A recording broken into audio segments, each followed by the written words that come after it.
Alone with You stars Emily Bennett as Charlie, a young woman who painstakingly prepares a romantic homecoming for her girlfriend. However, their apartment begins to feel more like a tomb when voices, shadows, and hallucinations reveal a truth she has been unwilling to face. Bennett also serves as co-writer and co-director along with Justin Brooks, and this is a minimalist psychological horror that looks to use eerie images and bizarre scenarios to offer a deep dive into Charlie's psyche. It's a surrealist movie that also sets up an intriguing enough character study, as we get a sense of Charlie's relationships in the first few minutes. We know that something's not quite right with her girlfriend Simone, played by Emma Miles, as we get some flashbacks where things appear to be tense with them. We also see Charlie interact with a friend over FaceTime named Thea, played by Dora Madison, who keeps urging her to get out of her apartment and join her at a club. And in one of the more emotional sequences, she gets a call early on from her mother, played by Barbara Crampton, who informs her of a death in the family, which leads to some unresolved tensions between them being confronted, which also sets the stage for more supernatural elements. The film is very well acted all around, with Bennett giving a great, compelling lead performance, and at a mere 83 minutes, the film flies by with Bennett and Brooks' direction evoking the claustrophobia of the apartment, which feels more and more closed in as things go on. And with the constant cutaways to flashbacks, as well as these oddly surreal moments as Charlie continues losing her mind,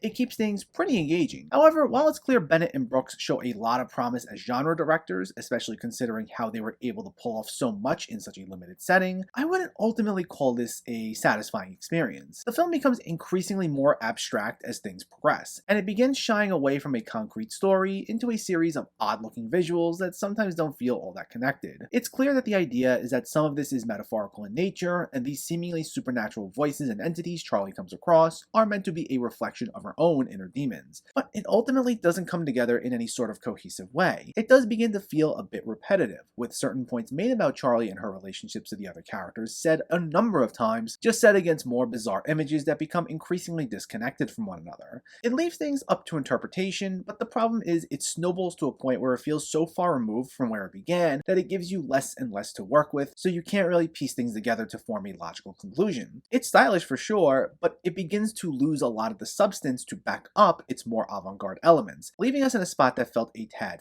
frustrating, especially because it did introduce some intriguing ideas early on. And it makes Alone with You a bit of a mixed bag that ultimately leans more towards disappointing for me. I honestly wanted to like this movie more, as it raises a few interesting questions, along with being stylishly directed and very well acted. And it's clear Bennett and Brooks have a keen eye for what it takes to make a good horror movie. However, it becomes a bit too wrapped up in its surrealist elements that it begins to feel a bit more self-indulgent than emotionally satisfying. I would absolutely love to see more from this creative duo, but this just didn't quite do it for me. Alone with You gets a 5.5 out of 10. So let me know, did you see Alone with You, or are you planning to see it, and what were your thoughts? Did you like this story? Did you find it thrilling? Let me know in the comments below so we can discuss. Also, if you enjoyed this video, please give it a like and share it, and for more movie reviews and film discussion, please make sure to hit that subscribe button to stay updated. Thanks for watching everyone, and keep having fun with film.